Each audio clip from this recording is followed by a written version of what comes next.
یہ جو دو قومی نظریہ ہے یہ کوئی ہمارا گھڑا ہوا نظریہ نہیں بلکہ یہ مکی اور مدنی نظریہ ہے. یہ قرآن مجید کے اندر بھی موجود ہے. اسی ہی نظریے کو اسی ہی فلسفے کو نبی علیہ السلام نے فاران کی چوٹی پہ بیان کیا تھا.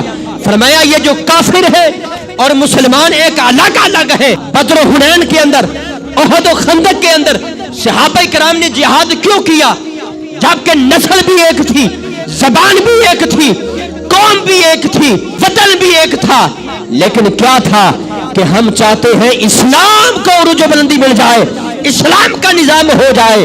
اس لیے صحابہ کرام کافروں سے جا ٹکرائے. اس لیے صحابہ کرام نے کیسر و کسرا کے جا کے دروازے کھڑکائے ہیں.